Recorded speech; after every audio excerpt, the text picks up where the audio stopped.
Aaron. Yeah. Why didn't you say it the first time I said Aaron? Because it's pronounced Aaron. You done messed up, Aaron.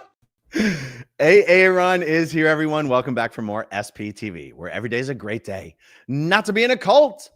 Okay, Scientology is collapsing all over the world. The title of today's video is Inside Scientology's Collapse in Chicago. Scientology's collapse in Chicago is sort of the microcosm of the macrocosm of Scientology's collapse everywhere else. Chicago's one of the biggest cities in the United States. The location of the Scientology organization in downtown Chicago is, by any metrics, a prime. Well, if you were going to set up a Scientology organization to be best situated to recruit new members into Scientology, you could not do better than what Scientology has in downtown Chicago.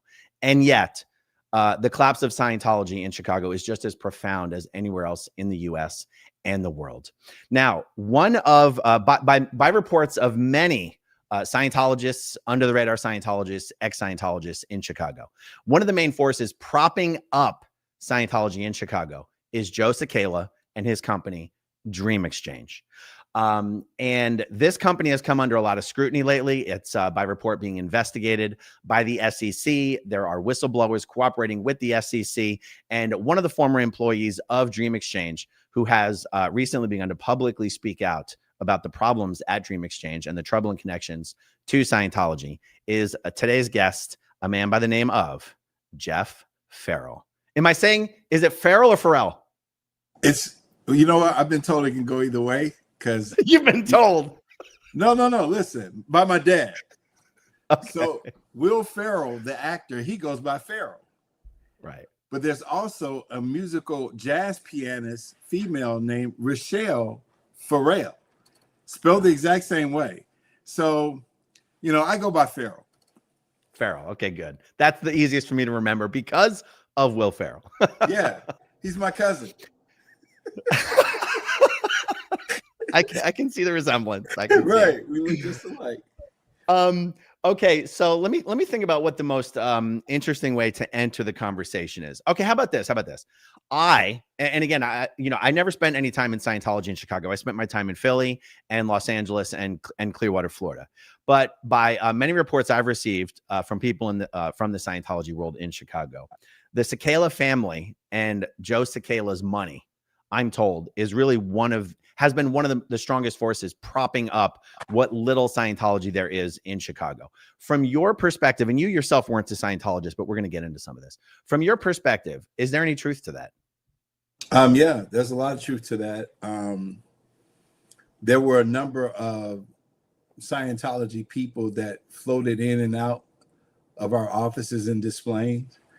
Charlie, I forget his last name, but he was supposedly some type of leader that collected money. Would come Charlie to our Bills. office. Charlie Bills. That's him. Yeah. Yes. Yeah. You know, there were numerous of times that there was events that were held at our office space. One occasion we were invited to stay and just kind of connect with some local business people. That's the way it was framed. I didn't know it was a Scientology meeting or what they were doing. He just, presented and said, hey, I'd like you guys to meet some people. I'm going to have a meeting this evening after work hours. If you guys could stick around, it'd be great. And, I didn't know what was going on. So I stuck around because it's like, okay, your boss asked you to stick around. You try to stick around. That makes sense. I just realized that for a lot of the viewers who might be watching for the first time, I haven't actually connected the dots between Dream Exchange and what it is and why it would be valuable to Scientology. So Dream Exchange is this an entity created by Joe Cicala that is supposed to be a new stock exchange. And regardless of what initially inspired him to create this idea, we at least know that how he has decided to market it and position it is a stock exchange for predominantly Black-owned businesses to be able to take their companies public with, I guess, a less upfront expense than if you were trying to get listed on one of the more well-known stock exchanges. How would you characterize Dream Exchange? Yeah, I was told initially when I first learned of Dream Exchange, it was going to be the first Black-owned stock exchange in the history of the United States, which obviously attracted me and perked my ears. I had worked in financial services for nearly 2 decades, doing primarily retirement planning, insurance, life insurance, that type of thing, working with clients. And one of my trusted friends called me up, and it's interesting. He says, "Hey, are you sitting down?" I says, "Yeah, I'm sitting down." He says, "What do you think of a black-owned stock exchange?" And I about fainted. I was like, "What?" And so, this is what he said to me. He says, "Would you be interested in learning more?" I was like, "Absolutely." And so I was invited to a meeting, and initially I was presented this wonderful idea of a stock exchange that, where the strength of the idea would, fuel the opportunity. And I was told about how very little black-owned companies ever reach any significance of scalability because we don't have capital behind us, and there's no presence of black companies in the capital markets, in the public capital markets. And so this was going to rewrite all that. There was going to be this new exchange that's never before existed called a venture exchange. And I was very excited about that and got involved almost immediately. Okay, interesting. Now, I've done some work in the hedge fund space, so I at least have a general understanding of the stock market, how it works, and the forces that are at play. And I know this is not the purpose of our video, but I have to ask you this: how is having a black-owned stock exchange? How is this in any way supposed to help black-owned businesses? Well, the way it was presented to us is that, and let me back up a little bit. So the person that introduced me to Dream Exchange at one point was the director of the Entrepreneurial Center of the Chicago Urban League. The Chicago Urban League had put a big emphasis on trying to build black-owned businesses, or businesses of people of color, to be able to become scalable, where they weren't no longer just mom and pop shops where 1 or 2 people were employed, but businesses that would employ 10, 20, 30, 40 people, right? Mm-hmm. And so what was presented to me, the case is that the small IPO market died 20 years ago, and primarily because of the onset of electronic trading, which made just the volume just go through the roof. And the money is made in the volume of the number of transactions or shares that would change hands with an IPO. So the smaller companies just basically died off, which meant, a lot of companies that look like people that look like me wouldn't be attractive to the public capital markets because they just weren't big enough. And so we were told this is going to be a new type of exchange that's not like the existing public capital markets. There's going to be a specialized venture exchange that's never before existed that was specialized in small IPOs. And then at that time, we were told that there was a piece of legislation that, we were told Joe co-authored. I have doubts about that now, but we were told he helped to create this legislation that was going to basically be an amendment to the 1934 Securities Act that would open the door for this new type of exchange. Interesting. Now, my understanding is that Joe's son, Joe Cicala Jr., but it might be like Joe Cicala the Fourth or whatever, was an employee at Dream Exchange. And I want to ask you about this because Joe Cicala's son is also the executive director of the Church of Scientology Chicago Day, which means he runs the Scientology organization that operates Monday through Friday, 9 to 6. Right. How can Joe Cicala's son be the most senior Scientologist in Chicago and be running the organization that operates during normal business hours, but also be working for Dream Exchange? So there's this thing called ghost payrolling, right? Where a person is given a position and they're paid, but they don't actually do any work. They don't actually show up. In the nearly 3 years that I was a part of Dream Exchange, I saw Joey once. So it's like the mafia and the unions. He had a no-show job. Yeah. And to that end, Joe's other son, Salvatore Torrey, who's the senior vice president of Capital Raise to date, I would see him maybe one time a week, maybe. He would actually come to the office while the rest of us were required to be in the office from 9 to 5. He didn't come more than 2 days out the week. And then when he came, he would show up maybe 10 or 11 o'clock, leave 2 or 3. Wow. Yeah. So even if we just use those two examples of Joe Sakala, the CEO of Dream Exchange, he's basically using investor funds to subsidize the Church of Scientology of Chicago by paying the Scientology Chicago staff members to have no-show jobs at Dream Exchange. I mean, even if you only stop right there, that is a big problem. And that's not where it stops. No, it's not. Yeah. I agree with you. So I got a list of questions of things I would like to discuss with you, but but before we get to those, what do you think is most important for people to understand? What is it you're trying to get the word out about? Is it problems at Dream Exchange that are limited to the Scientology ties, or is there more? Oh, there's way more. What do you think some of the most important things you need that you believe people need to understand, or the SEC needs to understand, or potential investors need to understand? There is no substantive investable assets behind Dream Exchange. We were told at the time when I started, there was another gentleman by the name of Bruce Trask, who was the chief technology officer. Bruce held a position with the NASDAQ at a period of time. And so when I first started, we were told that he was building the infrastructure for which we would have trading or order flow to go. That's non-existent. It doesn't. That, by the way, that's a term that I learned from being exposed to the Hubbard School of Management. Non-existent. So that technology doesn't exist. We don't have any proprietary technology whatsoever. We had as I understand it, some type of an agreement with an existing exchange that we would leverage some of their technology, but nothing that is unique to Dream Exchange that Dream Exchange owns. Wow. To date, I was told that we raised somewhere in the neighborhood of $20 million. I have no idea where that $20 million went. We don't own anything. We don't have any technology, and the staff is basically dwindled down to, at one point, I think there were about 30 people. There probably might not be 20 people left now, or less than probably 15 people left. Many of them, some of them left voluntarily, and others of them were fired, like I was fired. Wow. Over what period of time would you say that 20 million raise occurred?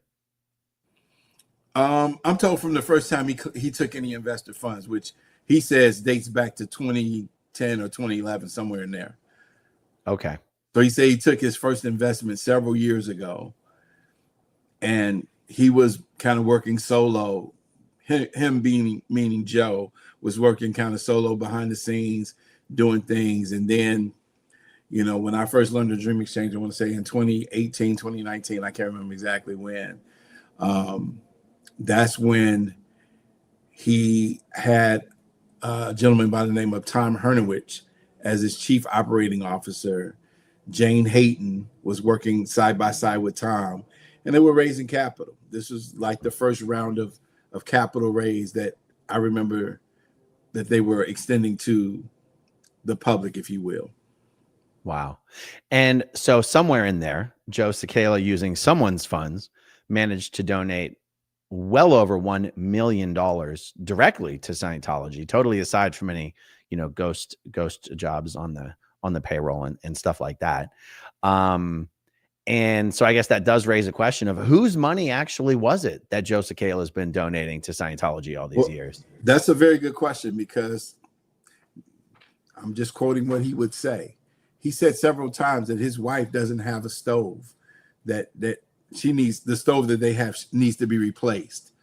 Okay. So if you're able to give $1 million to the Church of Scientology, you're not able to get your wife a stove. That doesn't quite make sense. Additionally, it doesn't appear that Joe has many assets himself. I don't know what he has or where it is, but just things didn't make sense to me from the perspective of the way we were raising capital and how there was initially we were told we would raise capital for just a few months because he was going to secure a broker-dealer relationship, and the broker-dealers wanted to be preferred members of the exchange. They would write a large check to have that privilege, and that never materialized. That was what we were told when we started 3 years ago almost. And to date, he has not done that yet. Wow. I saw a couple of the posts that you put up on LinkedIn, sharing some of your inside view of what I at least personally consider to be fraud at Dream Exchange, as far as how things were being represented to investors, lying about which big investment banks were looking to do business with Dream Exchange, all that, and that you guys were told to never put any of this in writing, but to tell potential investors this verbally. I mean, I think personally, Dream Exchange is in for a whole lot of pain as the SEC continues their investigation. Yeah. The Wall Street Journal did a story on Dream Exchange within the last several weeks, and there was mention of a whistleblower. Dream Exchange's attorney said they were not aware of any whistleblower. I remember doing a video about your posts and speculating that you were the whistleblower. Someone contacted me and said, you are not the whistleblower. What can you tell me about this? I can tell you I am not the whistleblower. And the interesting thing is that prior to them firing me, August 6th, well, prior to August 6th, the staff attorney and his assistant, Stephanie Schaefer and Jim Young, pulled me into Jim's office and were asking me general questions about who I had shared documents with and if I had shared any corporate information with staff members or previous staff members, and just any investors, any things like that. And I said to them then, no, I wouldn't do that, didn't do that. And I said, I have skin in this game. I didn't come here for a paycheck. I was doing something and doing fine and making good money doing what I was doing. I came here for the purposes of which was communicated to me that we were going to change the narrative of access to capital for small businesses, particularly those of people of color. That's what I came for. And so they said, okay, well, we're kind of looking into see where this leak came from. Then maybe a week or so later, around August 6th, Stephanie and Brian Moxon pulled me into the boardroom and for 2.5 hours drilled me questions around who I've shared documents with, who's helped me write reports that I've written. There were internal reports that I wrote where I felt that there were things that were going on that shouldn't be going on. There were times where I personally felt that I was undermined or sabotaged, even in my efforts to try to get us in front of more investors or more opportunity for investors. Because I fully believed in what I was told. I believed almost to the last point that this was going to be what I was told it was going to be. I lost hope about 1.5 years ago when that fiasco happened with an event that Joe just basically was totally unprepared and outright lied to the people that we were talking to. I lost hope then, and then it just started dwindling from there. And then all hope for me was lost, I want to say spring of this year, when a particular C-suite person that I respect from the broker-dealer community decided to leave. And so once he left, I said, okay, this is not going anywhere. Interesting. You mentioned Brian Moxon. I've known Brian since I was like 15 years old. I'm 45 now. Brian was a very high-ranked and highly trained Scientology Sea Org member. He spent years and years and years training specifically to be a Scientology interrogator. So when you say you spent 3 hours with him in a board meeting, getting essentially interrogated, he didn't happen to have an e-meter with him, did he? Well, he did bring one into the office in Deerfield. I mean, Des Plaines, I'm sorry. I asked about, I was like, what is that? And he told me some story of it's help you with your memory or some crazy something. And I knew what it was because I had done a little at that point. Once I understood what Scientology was and that this company was going to be run on those principles, I wanted to at least understand what I was dealing with. Yeah. And I watched a couple of videos and did some reading and some research, and I understood what it was, but I was just blown away that he brought it into the office. Wow. Did you know that at that time that his father is a high-level attorney for Scientology? I did. Wow. Was that intimidating? No. To have this guy be an executive there? No. And I'll tell you why. Yeah. My former background is in law enforcement. I worked for almost 15 years as a Cook County sheriff officer in the Cook County jail. So I face killers every day. Some of the people that you may have heard of, notorious criminals in Chicago, I was face to face with, dealt with on a regular basis. So Brian Moxon doesn't scare me, nor does Joseph Kaler or any of those other people. I wasn't intimidated at all. Okay, that's good to know. And strangely, Brian was never an intimidating person. I don't know that I've ever even seen him lose his temper, or he's very soft spoken. Yeah. Was that your experience with him? Yeah, he is. He is. There was one occasion during an internal investigation about some statements that I heard someone make, and Brian, along with another person, was questioning me about that, and he tried to get a little testy with me, like he was going to intimidate me or something. And I just said, hey man, I know what I heard. Whatever you want to do with that is up to you, but I know what I heard. That's awesome. That is awesome. All right, I got a list of questions here. Let's just go down them. I feel like these questions might take us to some interesting places. Okay. All right, what can you tell me about the so-called Black People's Meeting that occurred at the Scientology at the Chicago org in June 2023, when I guess there were some complaints about the Hubbard College of Administration Scientology mandatory classes? Yeah. So I think at that point, my colleague Vanessa Jean Lewis had an experience in office where Joey and his wife were basically standing over her, trying to intimidate her and reading some material or answering their questions or something of that nature. And she at that point said, you know what, this is an absolute no-go for me. I'm not doing this course, and I don't care what you guys do.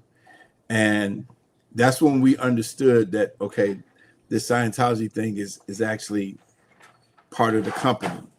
And so we talked amongst ourselves, and we asked at that time, Dwayne Kyles, we asked him, to set up a meeting with Joe, because we were concerned that this is a problem, and it just didn't look good for what we were trying. We're trying to market ourselves to the Black community.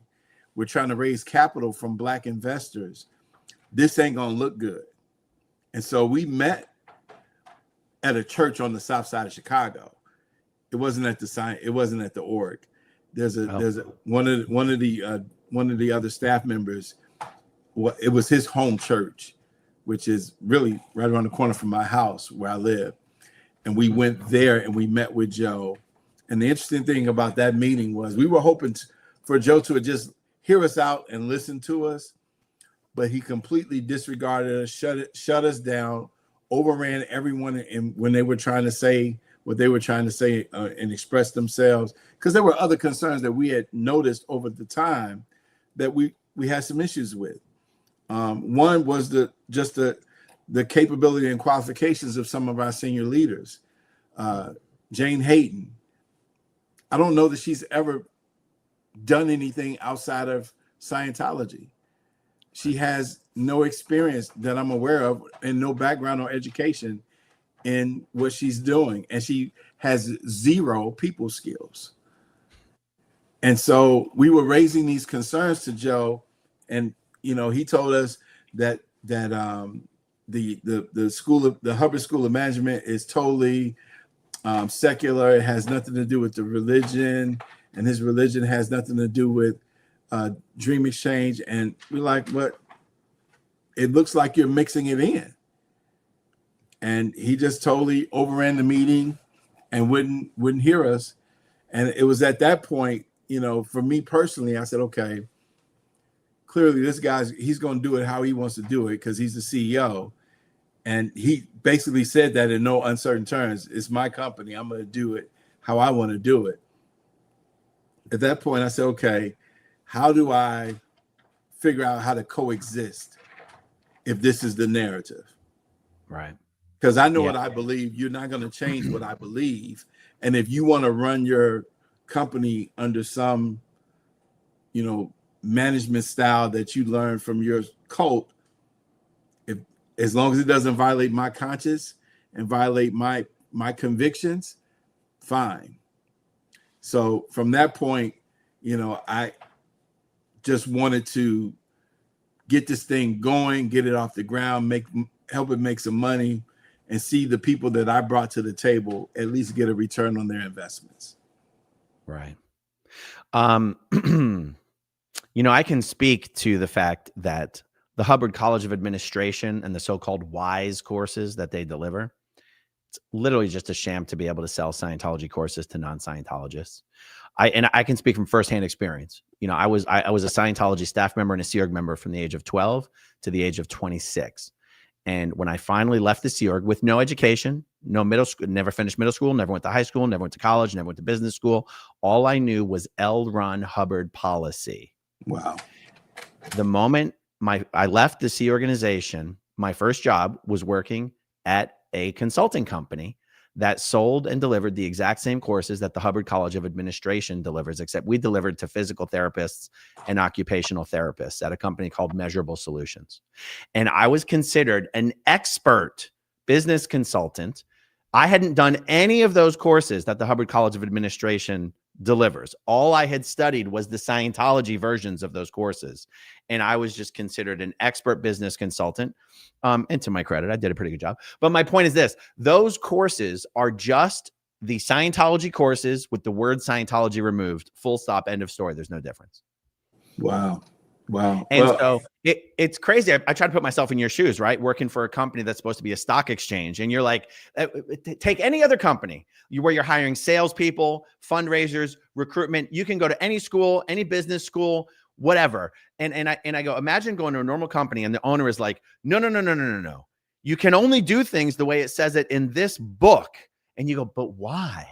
And you're like, because this book was written by L. Ron Hubbard. And you're like, but I'm not a Scientologist. No. This isn't Scientology. This is the Hubbard College of Administration. And you're like, but you're only doing this because it was written by the leader of your cult. Like it must have been maddening to have them try to gaslight you into thinking this wasn't Scientology. Well, at a point, like I said, especially after the Black People's meeting, I was clear on Joe wasn't changing, and I was clear that I wasn't changing. And what I thought is that we could actually coexist, and he wasn't going to try to force it down my throat. But he did say at different junctures that the only way to get promoted within the company would be to complete those trainings. So I said, well, you know what? I guess I'll just be in this same entry position until, I separate. Right. Because I wasn't going to do that course. I do have another question for you here. What was it, from your perspective, that made whatever it was Joe was trying to push on you guys, whatever courses it was, whatever, what was it that made it seem problematic, where you're like, we're trying to approach the Black community with this business opportunity and this? What was it about what he was trying to get you guys to do or read or study or believe that made you feel this was going to be problematic for the business? Well, one, just Scientology in and of itself didn't have a great reputation in the Black community. And the biggest from the outset, when I started with Dream Exchange and it was presented as the Black-owned stock exchange, my biggest concern was there was a white CEO. And yeah, seems a little silly. Well, here's the thing. If Joe was legitimately what he claimed to be and genuinely concerned about the plight of all people and really wanting to help Black folk, then it's fine. However, that was not the case. And so initially I said to them very early on, I says, if we're presenting this to the Black people, where the Black people at? Because there were no Black senior level executives. There, you had Jane Hayton, who again is not the sharpest knife in the drawer. I'll just leave it there. I don't want to be, mean to anybody, but she leaves a lot to be desired when it comes to the ability to relate to people and to communicate well. Then you had, at that time, Michaela wasn't there. Then you had a young lady that was in charge of the accounting named Amber Nicole Martin. Now, one of my friends and colleagues is an MBA from the University of Chicago.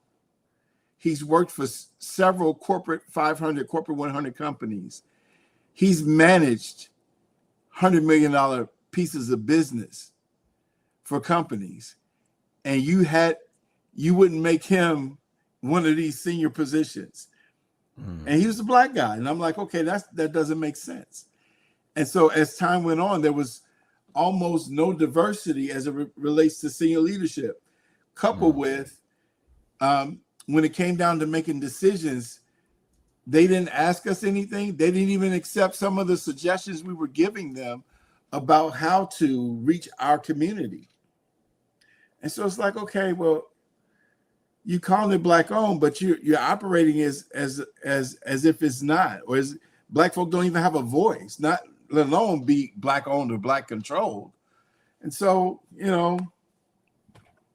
it got to be a situation where I said, okay, what's the most good I can do given this set of circumstances? Because as a Black man, I've learned that you have to navigate spaces and do the best you can with whatever you have at the time.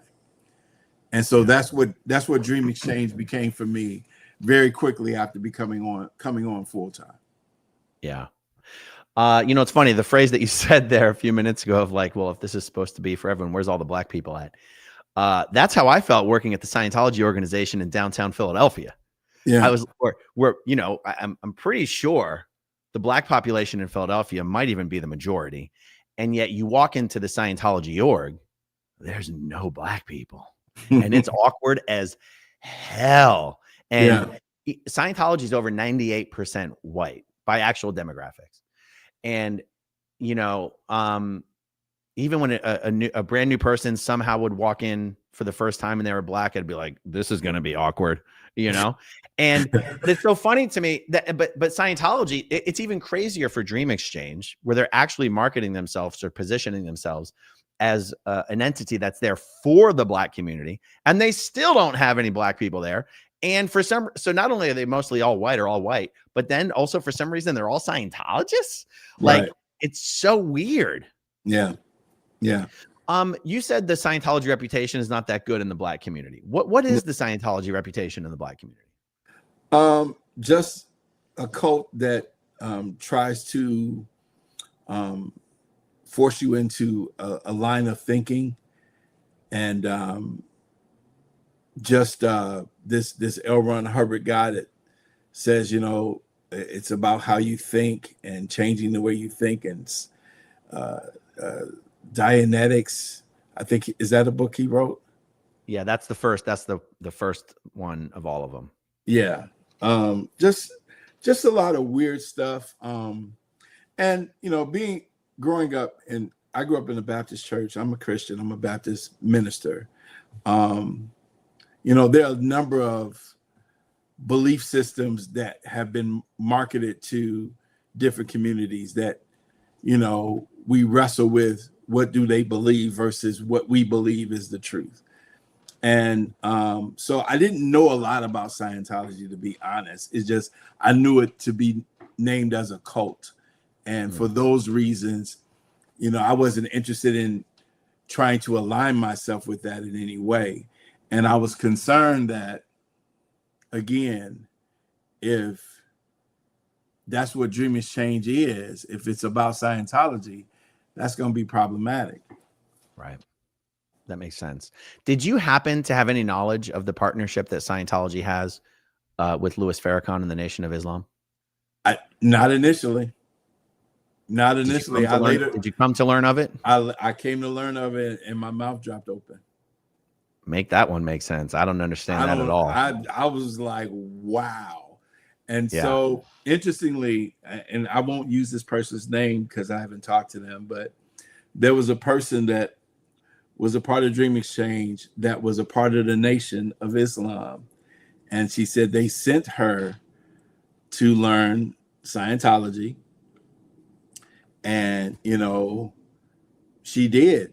And she was wrestling with a lot for a period of time. At one point, she shared with me that they would show up to her apartment unannounced at odd hours of the night, you know, saying, hey, we didn't see you at the org today.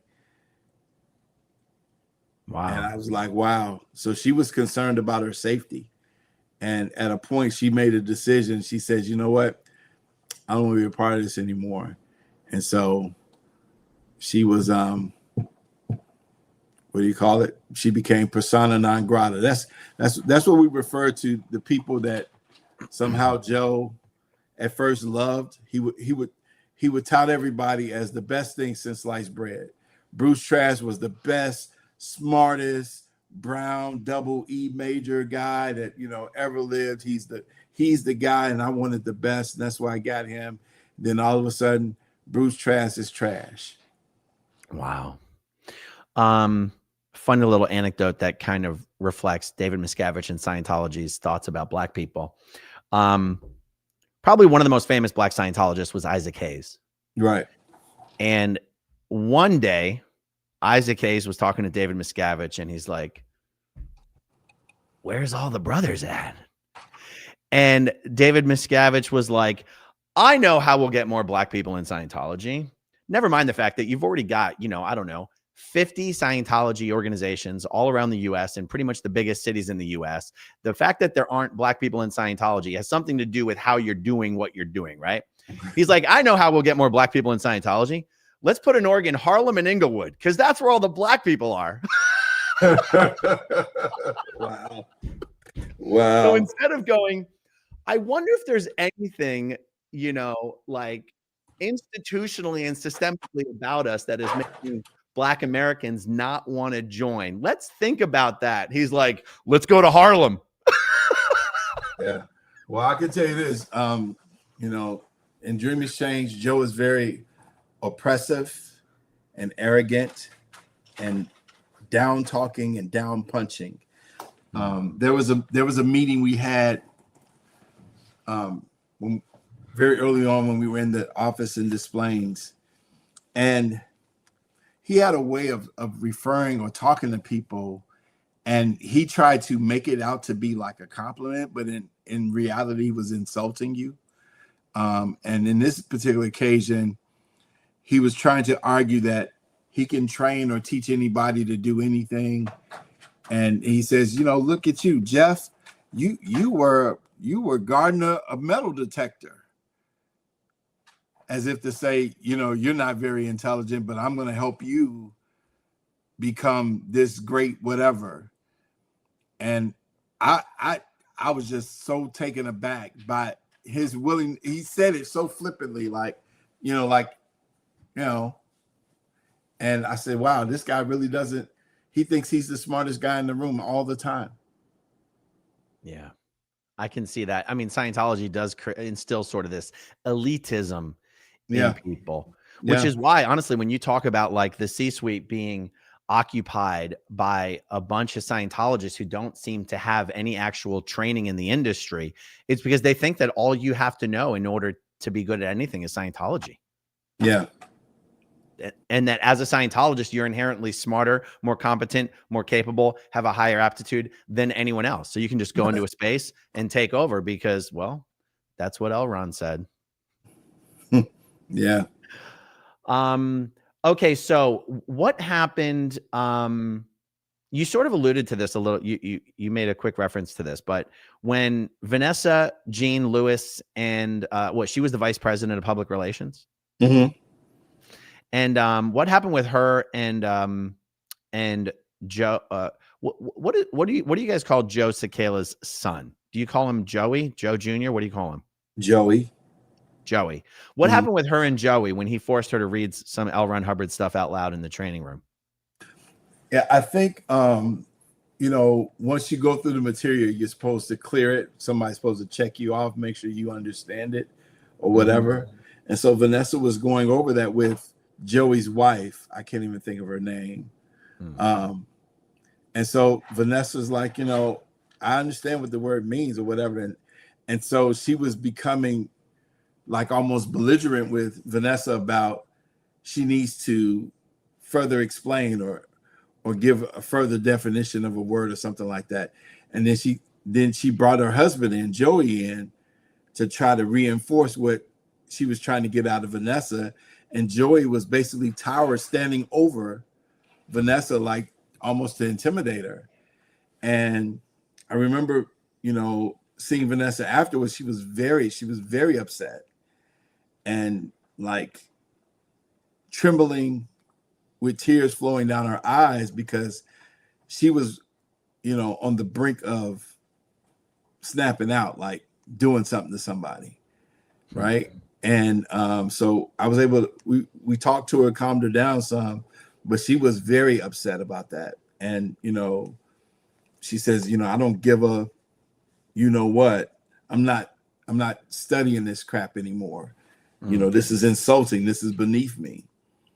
And so she took a hard line at that point, and she said, in the open, I'm not studying that. I'm not doing that course. Where were you guys made to study these L. Ron Hubbard courses? It sounds like there was a dedicated course room in the office. Yeah, there was a dedicated course room. It was in the corner it was the nicest space in the office that had, I don't know, 3 or 4, maybe 5 desks or tables that 2 or 3 people could sit at one time. It's called the training room. Mm-hmm. The materials were kept in there. If you went in there, you were not allowed to bring your phone. You weren't allowed to bring water or anything, any food or anything like that inside the room. And ironically, one of my colleagues was forced to stay in that room for several months on a day-to-day basis, studying the Hubbard School of Management material. It sounds like Joey's wife might have been the course supervisor. Yeah, at that time she was. Huh.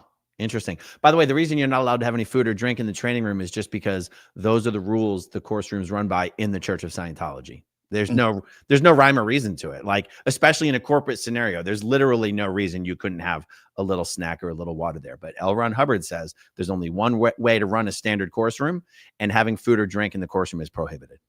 Yeah.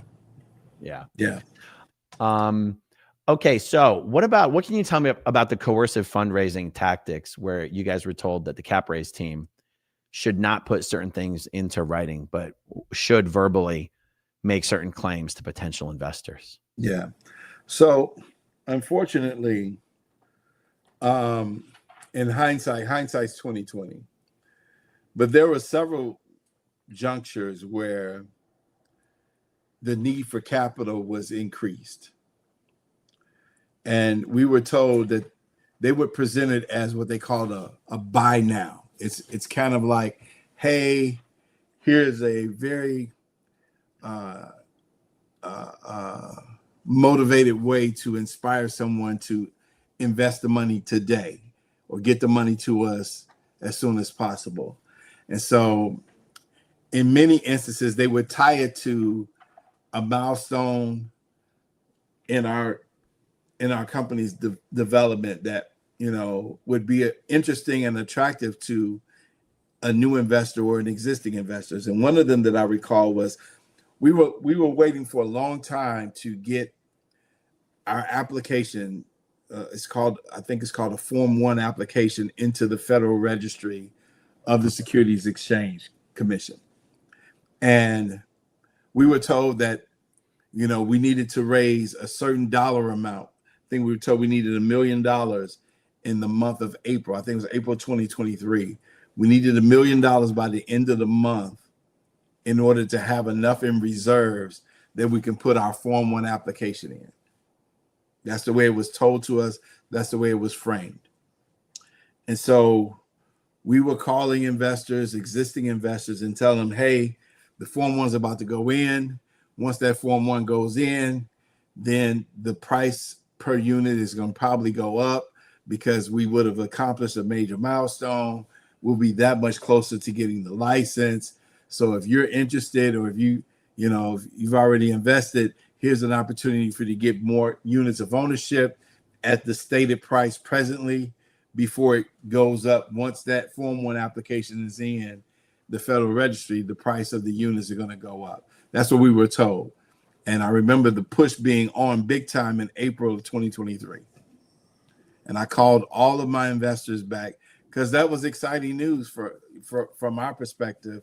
You know, to be in the Federal Registry, we were told that, you know, that they had numerous conversations with the SEC to make sure they had dotted all their I's and crossed all their T's, and that our form application was going to be pristine, and, you know, all the things that you know, if you don't know the process, you would be impressed by, like, oh, okay, that sounds like that's something important and good.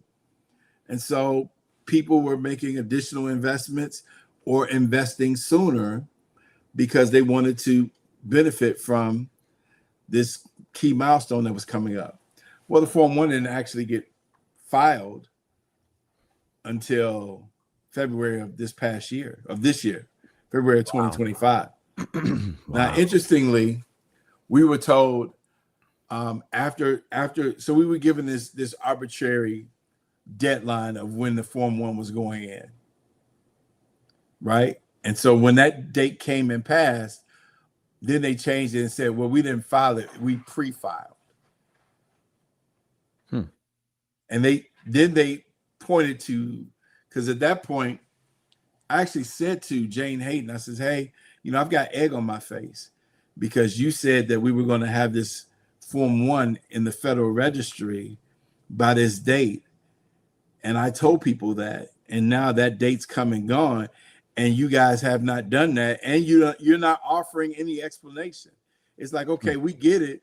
If the date comes and goes and something happens that you're not able to do what you thought you were going to do, but you got to communicate that to people and say, hey, here's where we are. Here's what happened. And Jane turned it around on me and said, well, maybe you communicated wrong, or you told them information that we didn't tell you to tell them. But they would regularly, that by now that I posted on my LinkedIn page is one of many that I got where we were told, feel free to tell them this, just don't put it in writing. Don't text it to them. Don't email it to them. Just tell them that. You know, them saying not to put it in writing to me indicates they already knew when they were giving those instructions that it was a lie. Of course. Yeah. Of course they did. And then at a point, then, you know, I'm not the sharpest knife in the drawer either, but I can recognize patterns. And so if you consistently use this same buy now methodology to try to raise funds, at a point, okay, I'm calling your bluff on. I'm like, hey, no,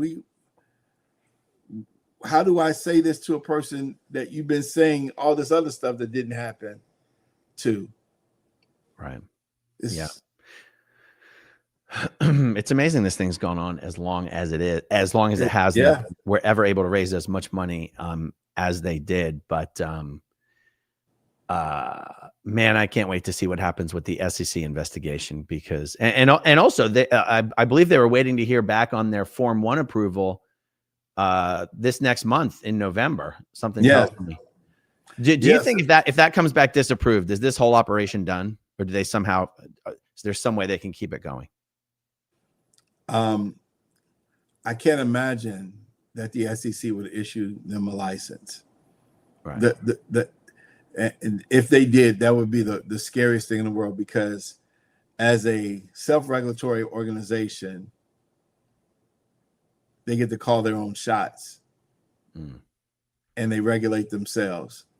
And Joe and the team he has in place has zero capability of being integral, transparent, or even just baseline honest.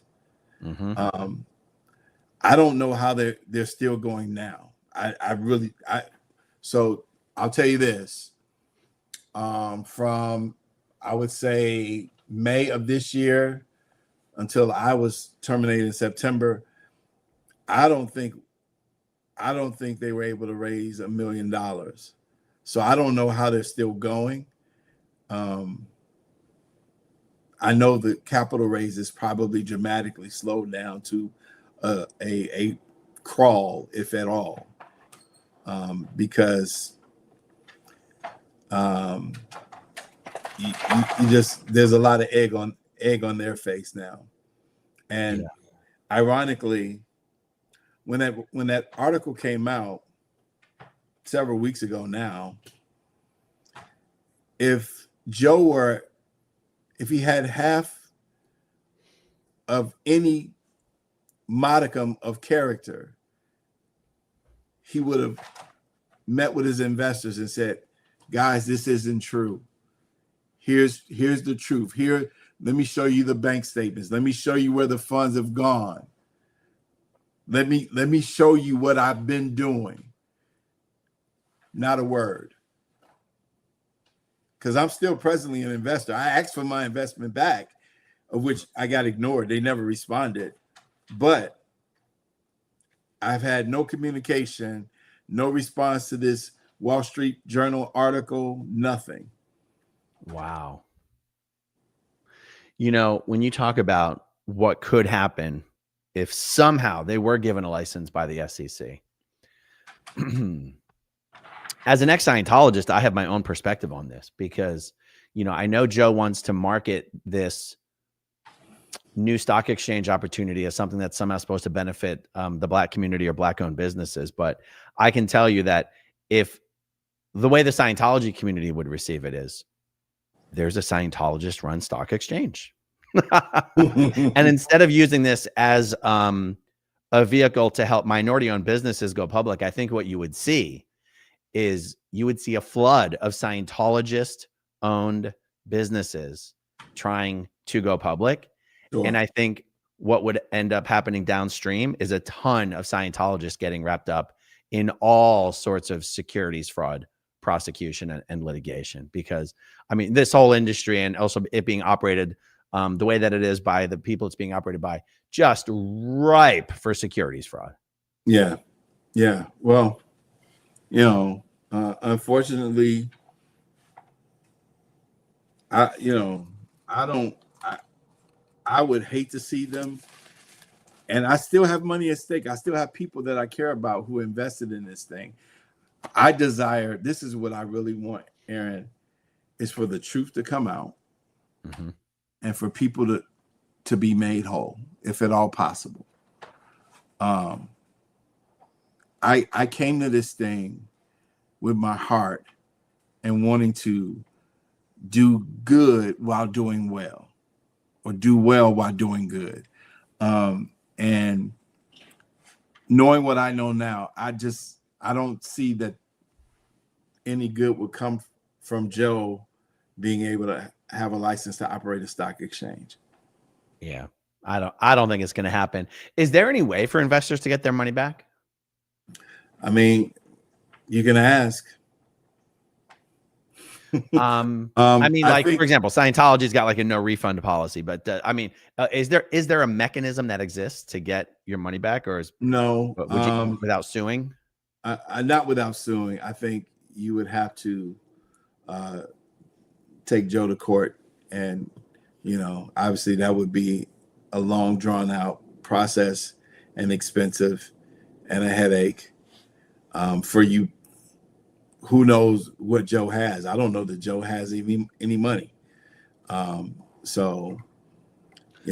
Someone did contact me in one of my earlier videos. I described Joe as wealthy, and someone contacted me and is like, no, you got it backwards. Joe's broke. Yeah, that would make more sense to me. And I had this in, I've been around entrepreneurs and small business owners for quite some time, especially those that are trying to get things off the ground.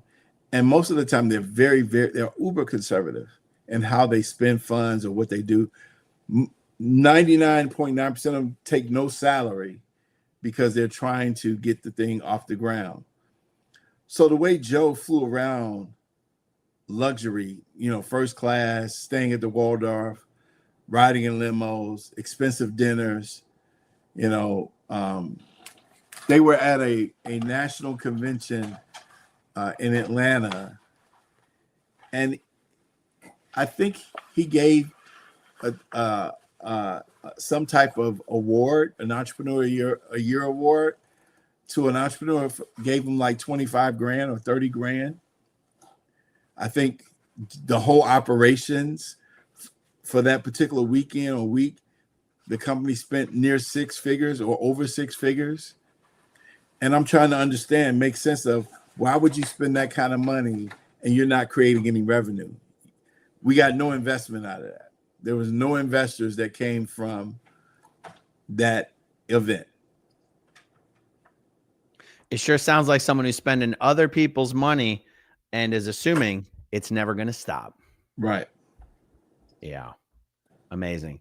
So for me, I know, as an ex-Scientologist, I approach some of this differently than someone might who didn't have a history in Scientology. But I see the collapse of Dream Exchange and the fall of Joe Cicala as being sort of tied in to the collapse of Scientology. And I see his efforts to, kind of create this smoke and mirrors snare that everything's great and everything's wonderful, to be very similar to how David Miscavige has been running Scientology and all that kind of stuff. So I like to make the comparison, but that's kind of my thing. It's why I want to continue to highlight the story of Dream Exchange. Do you think David Miscavige watches this show?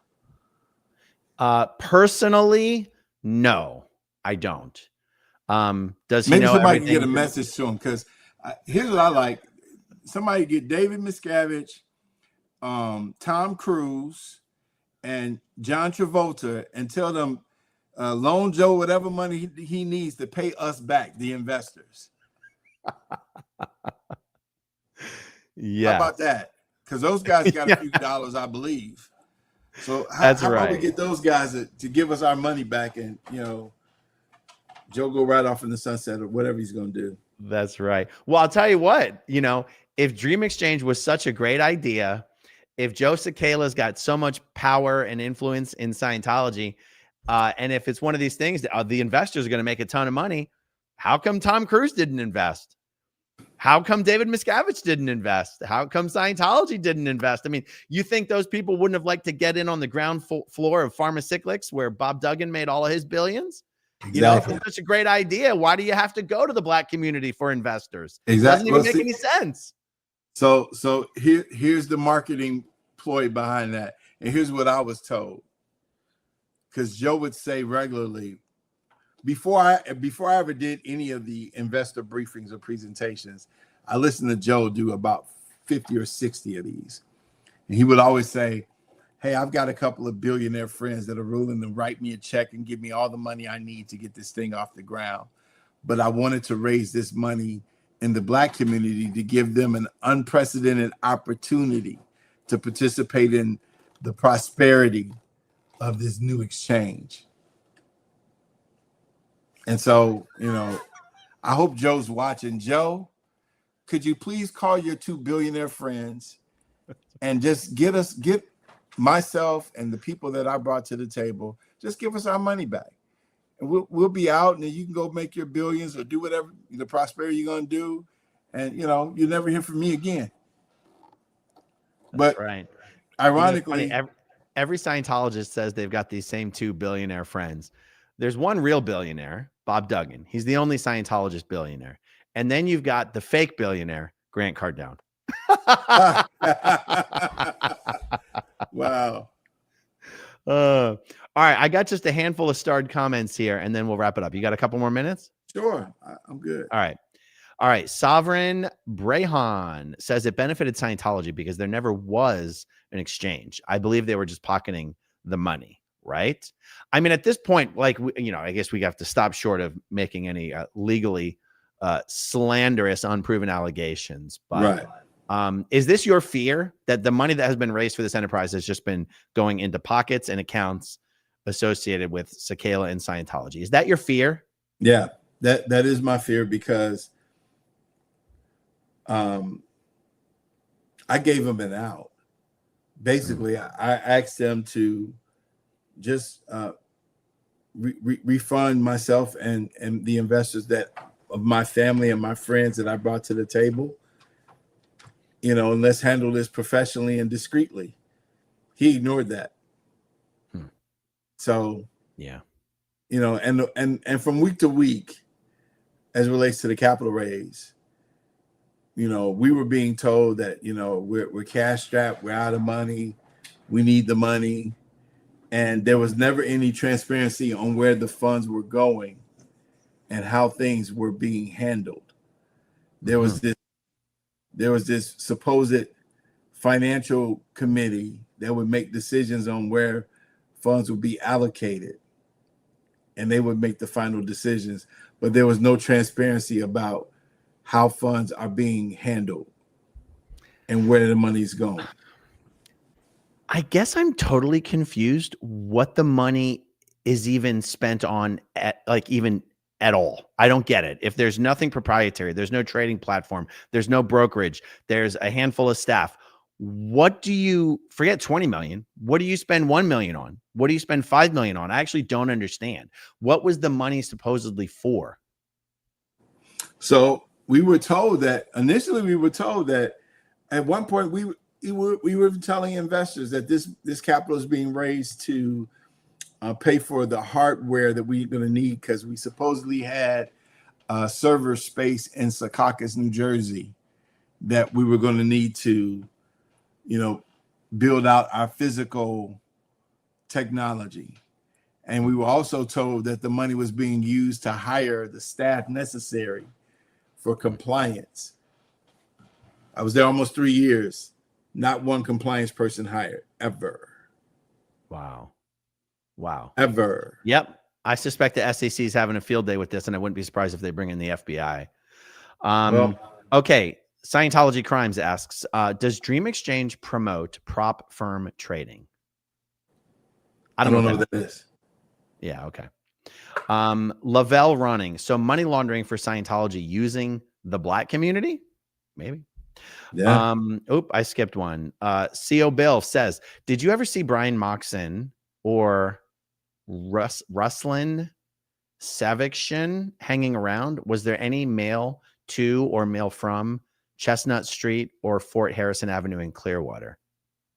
I didn't see mail personally.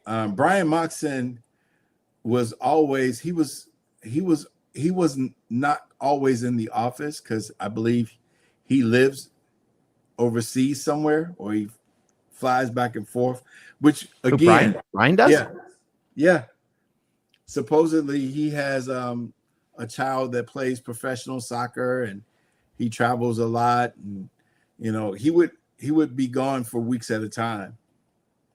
Oh, that's bullshit. Yeah, well, I mean, like I said, now in hindsight, I'm believing that just about everything I was ever told is BS. Because Joe is a liar, and he can look you right in the face, and he can create tears and lie to you. I've seen him do it. Wow. George Massey, is there an SEC ombudsman that can be engaged to recover investments. I mean, yeah, it would. I don't know how this exactly works. I'm guessing if there be enough investors that were complaining or asking questions, maybe the SEC could step in and seize whatever accounts exist and, go from there. Because, like I said, I don't know that Joe has any money. As you mentioned, someone said Joe's broke. That probably is more like the truth. But maybe there might be something the SEC can do to seize whatever potential assets he has left or that of the company. And maybe I'm not sure that the Church of Scientology doesn't have any liability here too. Oh my goodness. Let me tell you something. If the SEC or working with the FBI were to seize assets, seize computers, shut down the business, start an investigation, this would be Scientology's biggest scandal in a very long time. And there was a Scientologist named David Gentili who was I think he's going to prison next month for running a $1 billion Ponzi-like scheme based out of Clearwater, Florida, New York. Somehow Scientology has managed to come out unscathed in the media and the press coverage of this thing, but Dream Exchange will not. They will not come out unscathed in a Dream Exchange investigation. Yeah, Joe's too much a part of this. Yes, and his son and all the C-suite executives and everything. Like, it would be truly amazing. Are you able to say, has the SEC contacted you as a part of their investigation? Can you say? I can say that I have had a conversation. Okay. All right. Very good. Okay. Last one that we'll take up. Super stormy day. OMG. They took advantage of these people trying to get off the ground. It's awful. There should be a class action lawsuit against this guy, or he should be held criminally liable. Yeah. I wouldn't be surprised if that is exactly what happens. Jeff, thanks for having this chat with me today. I really appreciate it. My pleasure. Aaron. If you ever want to do, you know how to reach me. Let me know anytime you want to do any sort of an update or chat about anything at all. Right? Cool. I will. All right, everyone. Thanks for watching. We'll see you guys soon. Okay, if you want to see my rock and roll songs, click right on this guitar. And if you want to see a different one of my videos,